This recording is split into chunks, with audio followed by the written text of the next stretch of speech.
ಇದೀಗ ನಾವು ಚನ್ನಪಟ್ಟಣ ವಿಧಾನಸಭಾ ಕ್ಷೇತ್ರದ ಉಪಚುನಾವಣೆಗೆ ಸಂಬಂಧಪಟ್ಟಂತೆ ಕುಮಾರ್ ಅವರಿದ್ದಾರೆ, ಅವ್ರು ಮಾತಾಡ್ಸೋಣ.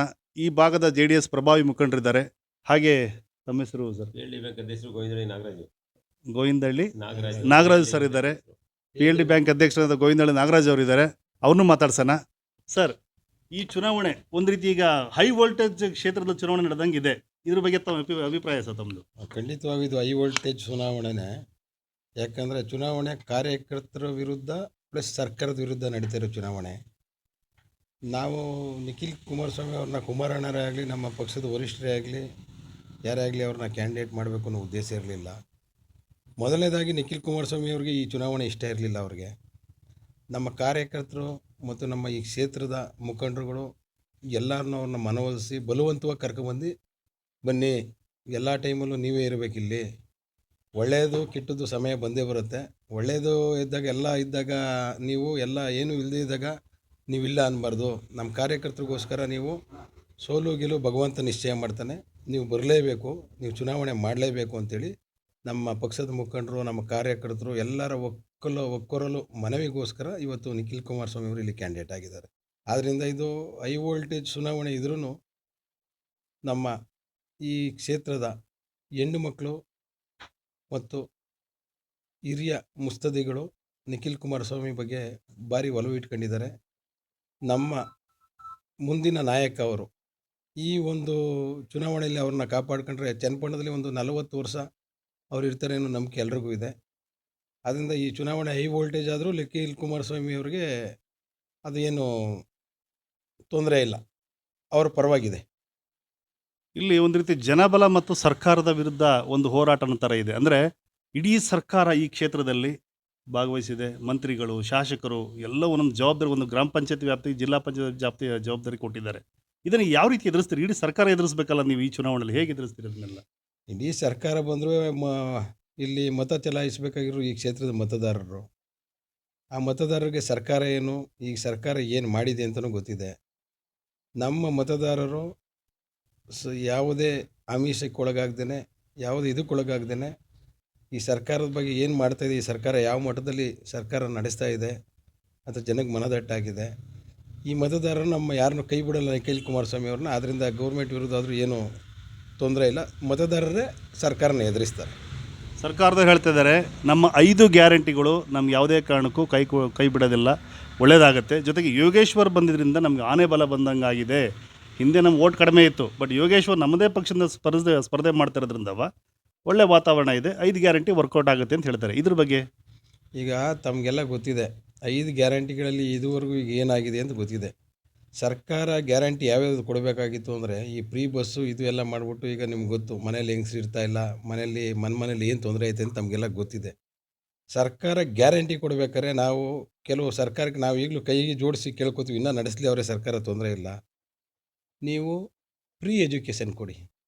ಫ್ರೀ ಎಜುಕೇಷನ್ ಯಾಕೆ ಕೊಡ್ತಾಯಿಲ್ಲ ನೀವು? ಈಗ ಕಾಂಗ್ರೆಸ್ ಗೌರ್ಮೆಂಟಲ್ಲಿ ಅತಿ ಹೆಚ್ಚಾಗಿ ಇರೋ ಮಿನಿಸ್ಟ್ರುಗಳು ಇವರು ಎಲ್ಲ ಅತಿ ಹೆಚ್ಚಾಗಿ ಶಾಲಾ ಕಾಲೇಜು, ಖಾಸಗಿ ಕಾಲೇಜುಗಳು ಅವ್ರದ್ದೇ. ನೀವು ಫ್ರೀ ಎಜುಕೇಷನ್ ಕೊಟ್ಟರೆ ನಿಮ್ಮವರೆಲ್ಲ ನಿಮ್ಮ ಶಾಲಾ ಕಾಲೇಜ್ ಅವು ಇವು ಮುಚ್ಚಬೇಕು. ನೀವು ಹೈಟೆಕ್ ಎಜುಕೇಷನ್ ಕೊಡ್ಬೋದಲ್ಲ, ಯಾಕೆ ಕೊಡ್ತಾಯಿಲ್ಲ? ಸರ್ಕಾರದ ವತಿಯಿಂದ ಯಾಕೆ ಮಾಡಿಲ್ಲ?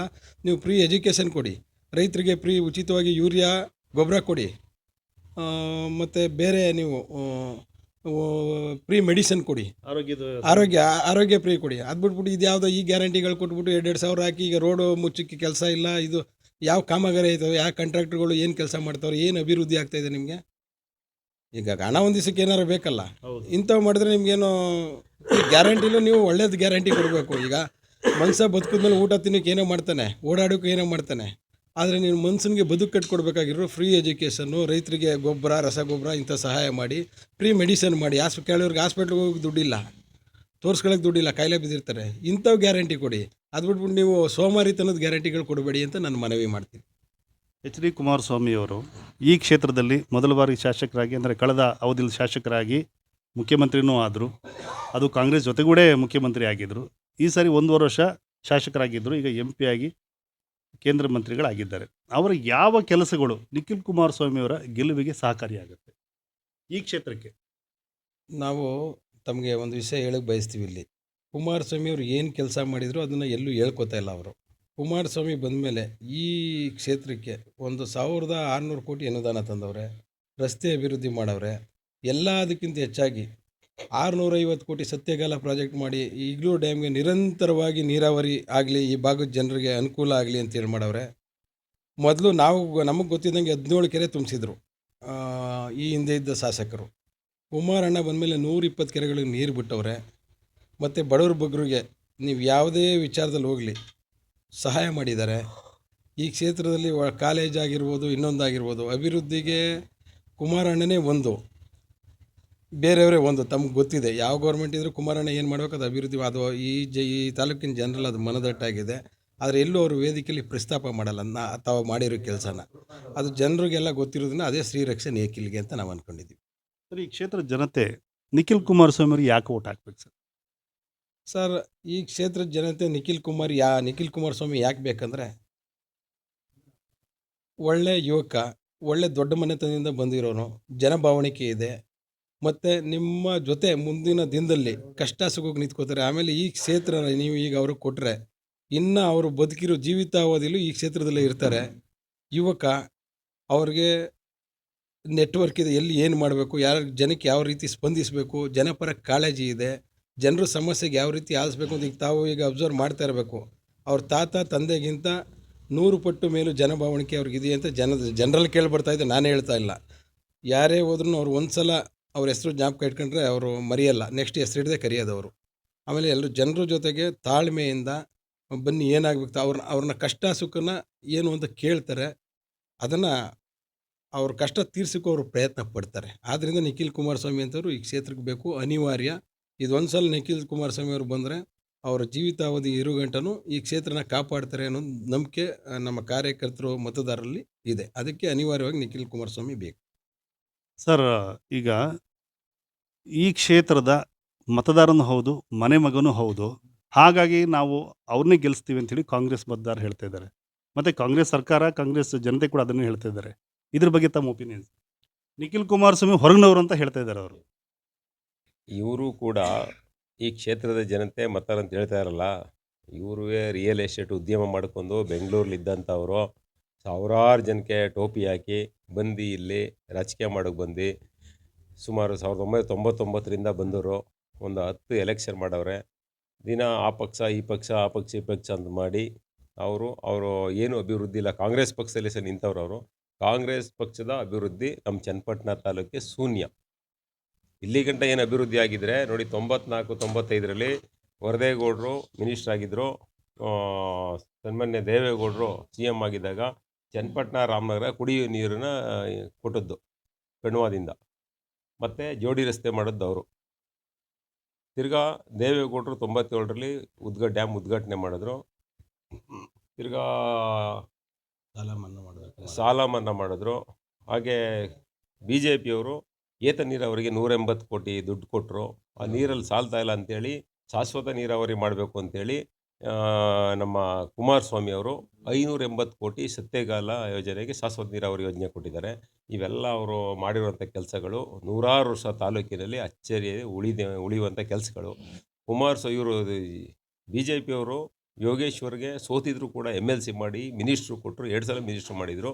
ಅವರು ಅದನ್ನು ಯಾವುದೋ ಗಮನದಲ್ಲಿ ಇಟ್ಕೊಂಡಿದ್ದೇನೆ. ಅವರ ಸ್ವಾರ್ಥಕ್ಕೋಸ್ಕರ ಅವರು ಪಕ್ಷಾಂತರ ಮಾಡಿ ಇವತ್ತು ಹೋಗಿ ಕಾಂಗ್ರೆಸ್ ಪಕ್ಷ ಅಧಿಕಾರದಲ್ಲದೆ ಅಂತ ಅಷ್ಟೇ ಹೋಗಿದ್ದಾರೆ ಹೊರತು ಬೇರೆ ಉದ್ದೇಶ, ಅವ್ರ ದೇಹ ಉದ್ದೇಶ ಇಲ್ಲವೇ ಇಲ್ಲ ಅವ್ರ ಹತ್ರ. ಅಂದರೆ ಅವ್ರು ಚೆನ್ನಾಗಿರಬೇಕು, ಅವ್ರಿಗೆ ಅಧಿಕಾರ ಪಕ್ಷದಲ್ಲಿರಬೇಕು, ಅಷ್ಟೇ ಅವ್ರ ಉದ್ದೇಶ. ಚನ್ನಪಟ್ಟಣ ತಾಲೂಕಿಗೆ BJPಯವ್ರ ಕೊಡುಗೆ ಇದೆ, ಅವರು ನನ್ನ ಮುಂದಕ್ಕೆ ತಂದವರು ಅಂತ ಅವ್ರ ಏನೆಲ್ಲ ಭಾವನೆ ಇದ್ದರೆ ಇವತ್ತು BJPಯಿಂದ ನಿಂತ್ಕೋಬೇಕು, JDS NDAಲ್ಲಿ ನಿಂತು ಆರಾಮಾಗಿ ಗೆಲ್ತಾಯಿದ್ರು. ಅವ್ರಿಗೇನಪ್ಪ ರೂಲಿಂಗ್ ಪಾರ್ಟಿ ಇದೆ, ಅಲ್ಲಿ ಹೋಗ್ಬೇಕಾಯ್ತು, ಅಲ್ಲಿ ಹೋಗಿದ್ದಾರೆ ಅಷ್ಟೇ. ಅದು ಅವ್ರ ಸ್ವಾರ್ಥಕ್ಕೆ ಹೋಗಿದೆ ಹೊರತು ಬೇರೆ ಉದ್ದೇಶಕ್ಕೆ ಹೋಗಿಲ್ಲ ಅವರು. ಈಗ ಈ ಕ್ಷೇತ್ರದಲ್ಲಿ BJPಯ ಪಕ್ಷದ ಕಾರ್ಯಕರ್ತರು, ಮುಖಂಡರುಗಳು ತಮ್ಮ ಜೊತೆ ಯಾವ ರೀತಿ ಹೊಂದಾಣಿಕೆ ಮಾಡಿಕೊಂಡು ಈ ಎಲೆಕ್ಷನ್ನ ಫೇಸ್ ಮಾಡ್ತಾರೆ? BJP ಕಾರ್ಯಕರ್ತರು, ಮುಖಂಡರು ಮೋದಿಯವ್ರನ್ನ ಒಂದು ಆಡಳಿತನ ಮೆಚ್ಚಿ ಈಗ ನಮ್ಮ ದೇಶ ಮುಂದೆ ಉದ್ಧಾರ ಆಗಬೇಕು ಅಂತಂದರೆ ಈಗ ಚೀನಾ ದೇಶದಲ್ಲಿ ಮತ್ತು ಪಾಕಿಸ್ತಾನದಲ್ಲಿ 370 ಆ್ಯಕ್ಟ್ ತೆಗೆದಿರ್ಬೋದು. ಇದೆಲ್ಲ ನಮ್ಮ ಈಗ ಒಕ್ಸಲ್ಲಿ ಏನು ಮಾಡ್ತಾರೆ, ಒಕ್ಸ್ ಖಾತೆ ನೋಡ್ತಿದ್ದಾರೆ, ಬೆಳಿಗ್ಗೆ ಎಲ್ಲ ಪಾಣಿ ಎಲ್ಲ ಬಂದಿದೆ. ಅದೆಲ್ಲ ಒಕ್ಸ್ ಆಸ್ತಿ ಏನಿದ್ರು ಗೌರ್ಮೆಂಟ್ಗೆ ಸೇರಬೇಕದು. ಗೌರ್ಮೆಂಟ್ ಹೆಸರು ಈಗ ನಮ್ಮ ಮುಜರಾಯಿ ದೇವಸ್ಥಾನ ಇಲ್ವೋ ಹಂಗೆ ಗೌರ್ಮೆಂಟ್ಗೆ ಸೇರಬೇಕು ಅಂತೇಳಿ ಒಂದು ಆದೇಶ ಮಾಡೋಕೆ ಹೊರಟಿದ್ದಾರೆ ಅವರು. ಅದು ಮಾಡೇ ಮಾಡ್ತಾರೆ. ಯೂತ್ಸ್ ಏನಿದೆ ಇವತ್ತು ಮೋದಿಯವ್ರ ಪರವಾಗಿದೆ, BJPಯವರು NDA ಪರವಾಗಿದ್ದಾರೆ. ಅವರೆಲ್ಲ ನಮಗೆ ಅವರೇ ವಾಲಂಟ್ರಿಗೆ ಹೊಂದಾಣಿಕೆ ಮಾಡ್ಕೊಂಡು ಕೆಲಸ ಮಾಡ್ಕೊಯ್ತಿದ್ದಾರೆ ಸರ್. ಸರ್, ಈಗ ದೇವೇಗೌಡರು ಈ 92 ಹರೆಯದಲ್ಲೂ ಕೂಡ ತುಂಬ ಸ್ಪೋರ್ಟಿವ್ ಆಗಿ ಒಂದು ಅಗ್ರೆಸಿವ್ ಭಾಷಣ ಮಾಡ್ಕೊಂಡು ಇಡೀ ಕ್ಷೇತ್ರದಲ್ಲಿ ಹಲವಾರು ಕಡೆ ಕಾರ್ಯಕ್ರಮಗಳನ್ನ ಸಮಾವೇಶಗಳನ್ನ ಮಾಡ್ತಿದ್ದಾರೆ. ಇದ್ರ ಬಗ್ಗೆ ಒಪಿನಿಯನ್ ಸರ್? ದೇವೇಗೌಡರು ನಿಖಿಲ್ ಅವ್ರು ಒಪ್ಕೊಂಡಿದ್ದಾಗ ನಾನೇ ನಿಲ್ತೀನಿ ಅಂತ ಬರ್ತಾಯಿದ್ರು. ಯಾಕೆ ಅಂದರೆ ಚನ್ನಪಟ್ಟಣ, ರಾಮನಗರ ಅವ್ರಿಗೆ ಜೀವ ಕೊಟ್ಟಂಥ ಕ್ಷೇತ್ರಗಳು.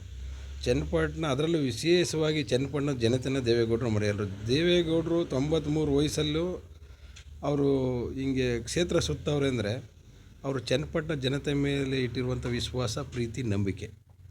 ಆ ನಂಬಿಕೆಗೋಸ್ಕರ ಈ ಇಳಿ ವಯಸ್ಸಿನಲ್ಲೂ ದೇವೇಗೌಡರು ಈ 2 ಎಲೆಕ್ಷನ್ನಲ್ಲಿ ಮೊಮ್ಮಗನಿಗೆ ಆಶೀರ್ವಾದ ಮಾಡಿರಲಿಲ್ಲ. ಚನ್ನಪಟ್ಟಣ ಅಂತ ಬಂದೇ ಇಟ್ಕೊಂಡು ದೇವೇಗೌಡರು ಮೊಮ್ಮಗನಿಗೆ ನಾನು ಹೇಳ್ತಾ ಇದ್ದೀನಿ, ಬಿ ಫಾರಂ ಹೋಗಿ ಹಾಕು, ನೀನು ಇನ್ನೇನು ಮಾಡಬಾರ್ದು, ನಾಮಿನೇಷನ್ ಫೈಲ್ ಮಾಡಿ, ನೀನು ನನ್ನ ಮೊಮ್ಮಗನ ಅನ್ನೋ ವರ್ಡಲ್ಲಿ ಕೇಳಿ ನಿಖಿಲ್ ಕುಮಾರಸ್ವಾಮಿ ಅವರು ನಮ್ಮ ಜೊತೆಲಿ ಕಳಿಸ್ಕೊಟ್ರು. ಇದು ದೇವೇಗೌಡರ ಸ್ಫೂರ್ತಿ. ಆಮೇಲೆ ದೇವೇಗೌಡರು ಮಾಡಿರತಕ್ಕಂಥ ಈ ಭಾಗಕ್ಕೆ ಕೆಲಸ, ನೀವು ಹಳೆಯ ಫೋಟೋಗಳು ನಿಮ್ಗೊಂದಷ್ಟು ಫೋಟೇಜ್ಗಳು ದೊರಕಿರ್ಬೋದು, ಈಗ ತಮ್ಮಲ್ಲಿರ್ಬೋದು. ಸ್ವತಃ ಇಗ್ಲೂರು ಬ್ಯಾರೇಜ್ ಮಾಡ್ಬೇಕಂದ್ರೆ ಅವರು ಸ್ವತಃ ಅವರೇ ಬಂದು ಇಲ್ಲಿ ನಿಂತು ಸ್ಪಾಟ್ ವೆರಿಫಿಕೇಷನ್ ಮಾಡಿ, ಜನರ ಸಂಪರ್ಕ ಮಾಡಿ, ಈ ಭಾಗದಲ್ಲಿ ಮಾಡಿದ್ರೆ ನಿಮಗೆಲ್ಲ ಅನುಕೂಲ ಆಗ್ತದೇನ್ರಪ್ಪ, ಇದು ಮಾಡಿದ್ರೆ ಸರಿನಾ, ಇಲ್ಲ ಇನ್ನೂ ಬೇರೆ ಕಡೆ ಮಾಡಬೇಕಾ, ಈ ಭಾಗಕ್ಕೆ ಏನೋ ಒಂದು ಒಳ್ಳೇದು ಮಾಡಬೇಕು ನನ್ನ ಆಗಿನ ಕಾಲದಲ್ಲಿ ಅಧಿಕಾರ ಇರೋ ಟೈಮಲ್ಲೇ ದೇವೇಗೌಡರು ಈ ಕ್ಷೇತ್ರನ ಕಾಳಜಿ ವಹಿಸಿ ಮಾಡಿರೋಂಥ ವ್ಯಕ್ತಿ. ಈ ಅದರಲ್ಲೂ ಚನ್ನಪಟ್ಟಣ ಜನತೆ ಕಂಡ್ರೆ ದೇವೇಗೌಡರಿಗೆ ವಿಶೇಷವಾದ ಪ್ರೀತಿ. ಅದಕ್ಕೋಸ್ಕರ ದೇವೇಗೌಡರು ಚನ್ನಪಟ್ಟಣ ಅಂದರೆ ಇನ್ನೂ 95-100 ವರ್ಷ ಆದರೂ ಚನ್ನಪಟ್ಟಣಕ್ಕೆ ಬಂದೇ ಬರ್ತಾರೆ ದೇವೇಗೌಡರು. ಆದರೆ ಯೋಗೇಶ್ವರ್ ಹೇಳ್ತಾರೆ, ನಾನು ಕೆರೆ ನೀರು ತುಂಬಿಸ್ದೆ, ಹಾಗಾಗಿ ನಾನು ಇದಕ್ಕೆ ತಾಲೂಕಿಗೆ ಭಗೀರಥ ಆಗಿದ್ದೀನಿ ಅನ್ನೋ ಲೆಕ್ಕಾಚಾರದಲ್ಲಿ ಕಾಂಗ್ರೆಸ್ ಕಾರ್ಯಕರ್ತರೆಲ್ಲ ಮಾತಾಡ್ತಾ ಇದ್ದಾರೆ, ಹೇಳ್ಕೊಳ್ತಾ ಇದ್ದಾರೆ. ಈಗ ಎಲ್ಲ ನಮ್ಮ ತಾಲೂಕಲ್ಲಿ ಗೊತ್ತಿದೆ, ನಾನು ಭಗೀರಥ ಹೌದು. ನೀರು ಎಲ್ಲಿಂದ ತುಂಬಿಸಿದೆ, ನನ್ನ ಮನೆಯಿಂದಂತೂ ತಂದು ತುಂಬಿಸ್ಲಿಲ್ಲ. ಯಾರೋ ಈಗ ನಮ್ಮ ಅಪ್ಪ ಒಂದು ಕಟ್ಟೆ ಕಟ್ಟಿದ್ದ, ನಾನು ಇನ್ನೊಂದು ಚಿಕ್ಕ ಕಟ್ಟೆಗೆ ನೀರು ಕೊಟ್ಟಿದ್ದೀನಿ.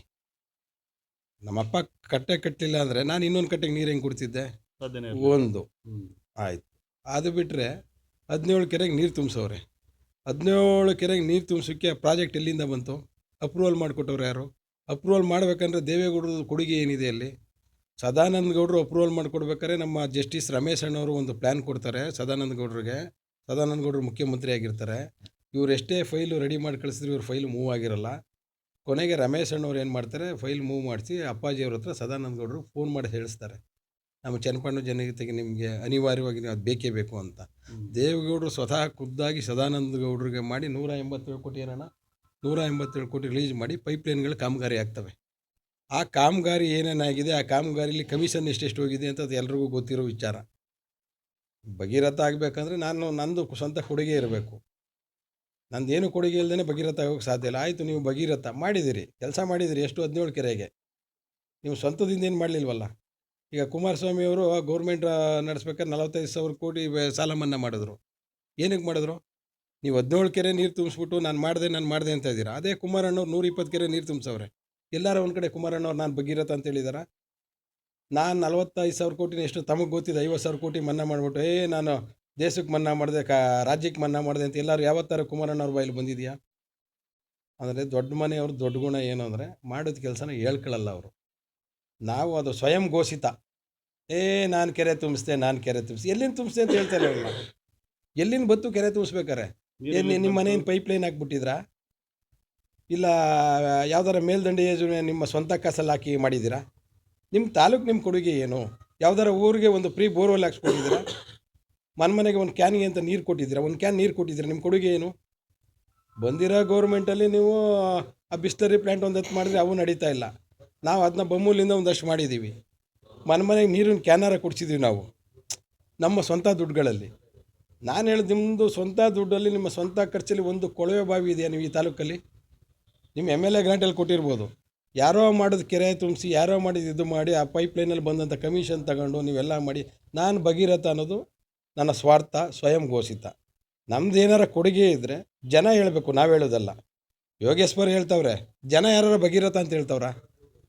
ಈ ಕ್ಷೇತ್ರದಲ್ಲಿ ಯಾರೋ ಜನ ವಾಲಂಟ್ರಿಯಾಗಿ ಅವರು ಮುಂದೆ ಬಂದು ನಮ್ಮ ಭಗೀರಥ ಅಂತ ಹೇಳ್ತಾವ್ರೆ. ನಾನು ಭಗೀರಥ ಅಂತ ತಿಳ್ಕೊಂಡ್ರೆ ನನ್ನ ಏನು ಶಿವನಂಗೆ ನನ್ನ ತಲೆ ಮೇಲೆ ನೀರು ಬಿಟ್ಟಿದ್ದೀನ ನಾನು? ಮತದಾರರು ಪ್ರಭುಗಳೆಲ್ಲ ಯೋಚನೆ ಮಾಡ್ತಾರೆ, ಕುಮಾರಣ್ಣನ ಕೊಡುಗೆ ಏನು, ಇವ್ರ ಕೊಡುಗೆ ಏನು ಅಂತ. ಸ್ವಯಂ ಘೋಷಿತ ಭಗೀರಥ ಇಲ್ಲಿ ನಮ್ಮ ಕುಮಾರಣ್ಣ ಆಗೋಕ್ಕೆ ಸಾಧ್ಯನೇ ಇಲ್ಲ. ಯಾಕಂದರೆ ಈಗ ಹೇಳಿದ್ರು ಅಣ್ಣವರು 587 ಕೋಟಿ ಎಷ್ಟು ಪ್ರಾಜೆಕ್ಟು ಎಲ್ಲರೂ ಒಂದು ವೇದಿಕೆ ಮೇಲೆ ಹೇಳಿದ್ದಾರೆ. ನಮ್ಮ ಕುಮಾರಣ್ಣ ಇದನ್ನ ಸಾಲ ಮನ್ನಾ ಮಾಡೋದು ಎಲ್ಲರೂ ಚರ್ಚೆ ಮಾಡಿದ್ದಾರೆ ಅವರು. ಈ ರಾಜ್ಯದ ಜನತೆಗೆ ಗೊತ್ತು ಏನು ಅಂತ ಕುಮಾರಣ್ಣವ್ರ ಬಗ್ಗೆ ಮಾತಾಡಲಿ. ನಾವು ಅವ್ರ ಬಗ್ಗೆ ಗೌರವಯುತವಾಗಿ ನಡ್ಕೊಂಡಿದ್ದೀವಿ. ನೀವೆಲ್ಲರೂ ಈಗ ನಿಮ್ಮ ಮಾಧ್ಯಮ ಮಿತ್ರರಲ್ಲಿ ನಾನು ಮನವಿ ಮಾಡ್ತೀನಿ, ಎಲ್ಲರೂ ಒಂದು ಅವ್ರ ಸ್ವಂತ ಕಷ್ಟದಲ್ಲಿ ಒಂದು ಕೊಳಬಾವಿ ಇದ್ದರೆ ತೋರಿಸಿ, ಕೊಳವೆ ಬೋರಲ್ಲು ಬೋರಲ್ ಇದ್ರೂ ತೋರಿಸಿ, ನಾ ಭಗೀರಥ ಅಂತ ಒಪ್ಕೊತೀನಿ. ಸರ್, ಕೊನೆಯದಾಗಿ ಈ ಕ್ಷೇತ್ರದ ಮತದಾರರಿಗೆ ನೀವು JDSನ ಪ್ರಭಾವಿ ಮುಖಂಡರಾಗಿ, ಈ ಭಾಗದ ಮತದಾರರಾಗಿ, ನಿಮ್ಮ ಕ್ಷೇತ್ರದ ಮತದಾರರಿಗೆ ಏನು ಹೇಳಕ್ಕೆ ಬಯಸ್ತೀರಿ? What's your message? ನನ್ನ ಕ್ಷೇತ್ರದ ಎಲ್ಲ ಮತದಾರ ಬಾಂಧವರಲ್ಲಿ ಅಣ್ಣ ತಮ್ಮಂದರು, ಅಕ್ಕ ತಂಗಿದಿರಾಗಿರ್ಬೋದು, ಚಿಕ್ಕವರಾಗಿರ್ಬೋದು, ನಮ್ಮ ಸ್ನೇಹಿತರಾಗಿರ್ಬೋದು, ನಮ್ಮ ಬಂಧು ಬಳಗ ಆಗಿರ್ಬೋದು, ಅವರೆಲ್ಲರಲ್ಲೂ ನನ್ನ ಒಕ್ಕೋರಲ್ಲೂ ಮನವಿ ಏನಂದರೆ, ದೀರ್ಘದಂಡ ನಮಸ್ಕಾರ ಮಾಡಿ ನಿಮ್ಮ ಪಾದ ಚರಣಗಳಿಗೆ ನಮಸ್ಕಾರ ಮಾಡಿ ಕೇಳ್ಕೊತೀನಿ.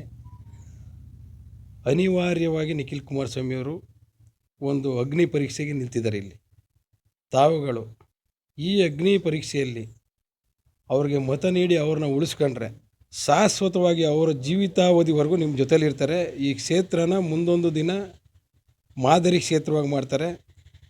ಈ ಕ್ಷೇತ್ರದಿಂದ ಹೋಗಿರುವಂಥವ್ರು ಎಲ್ಲರೂ ಒಬ್ಬರು ಮುಖ್ಯಮಂತ್ರಿ ಆಗಿದ್ದಾರೆ, ಒಬ್ಬರು ಸೆಂಟ್ರಲ್ ಮಿನಿಸ್ಟರ್ ಆಗಿದ್ದಾರೆ. ಈ ಕ್ಷೇತ್ರಕ್ಕೆ ಒಂದು ವಿಶೇಷವಾದ ಶಕ್ತಿ ಇದೆ. ಮುಂದೊಂದು ದಿನ ಈ ರಾಜ್ಯಕ್ಕೆ ನಿಖಿಲ್ ಕುಮಾರಸ್ವಾಮಿಯವರು ಪ್ರಭಾವಿ ನಾಯಕರಾಗ್ತಾರೆ, ಮುಖ್ಯಮಂತ್ರಿಯೂ ಆಗ್ತಾರೆ, ನಮ್ಮ ಕ್ಷೇತ್ರನ ಕಾಪಾಡ್ಕೊ ಹೋಗ್ತಾರೆ. ಅದರಲ್ಲೂ ವಿಶೇಷವಾಗಿ ಜನಪರ ಕಾಳಜಿ ಇರುವಂಥ ಮನುಷ್ಯ, ಜನರನ್ನ ಭಾವಣಿಕೆ ಇಟ್ಕೊಂಡಿರುವಂಥ ಮನುಷ್ಯ, ಯಂಗ್ಸ್ರು ಮಕ್ಕಳು ಮರಿನ ಪ್ರೀತಿಸುವಂಥ ಮನುಷ್ಯ, ಅವ್ರ ಕಷ್ಟ ಸುಖಕ್ಕೆ ಸ್ಪಂದಿಸುವಂಥ ಮನುಷ್ಯ. ಈ ಒಂದು ಅವಕಾಶನ ನೀವು ಕಳ್ಕೊಬೇಡಿ. ನೀವು ಅವ್ರಿಗೆ ಅತಿ ಹೆಚ್ಚಿನ ಮತ ಕೊಟ್ಟು ನೀವು ಅವ್ರನ್ನ ಗೆಲ್ಲಿಸ್ಕೊಂಡು ನಿಮ್ಮ ಜೊತೆಲಿ ಉಳಿಸ್ಕೊಂಡ್ರೆ ನಿಮ್ಮ ಬದುಕು ಮುಂದಿನ ದಿನದಲ್ಲಿ ತುಂಬ ಚೆನ್ನಾಗಿರ್ತದೆ. ಆ ಭಗವಂತ ನಿಮಗೂ ಒಳ್ಳೇದು ಮಾಡ್ತಾನೆ, ಅವ್ರಿಗೂ ಒಳ್ಳೇದು ಮಾಡ್ತಾನೆ. ದಯಮಾಡಿ ತಾವೆಲ್ಲರೂ ನಿಖಿಲ್ ಕುಮಾರಸ್ವಾಮಿಗೆ ಮತ ನೀಡಿ ನಿಮ್ಮ ಪಾದ ಚರಣಗಳಿಗೆ ಸಾಷ್ಟಾಂಗ ನಮಸ್ಕಾರ ಮಾಡ್ತಾ ಕೇಳ್ಕೊತಾ ಇದ್ದೀನಿ. ದಯವಿಟ್ಟು ಯಾರು ಯಾವುದೇ ರೀತಿ ಅನ್ಯತಾ ಭಾವಿಸ್ತೇನೆ ಈ ಒಂದು ಅಗ್ನಿ ಪರೀಕ್ಷೆಯಲ್ಲಿ ಅವ್ರನ್ನ ವಿಜೇತರಾಗಿ ಮಾಡಬೇಕು ಅಂತ ಕಳಕಳಿಯಿಂದ ತಮ್ಮಲ್ಲಿ ಮನವಿ ಮಾಡ್ತೀನಿ ನನ್ನ ಮತದಾರ ಪ್ರಭುಗಳಲ್ಲಿ. ಒಳ್ಳೆದಾಗಲಿ ಸರ್.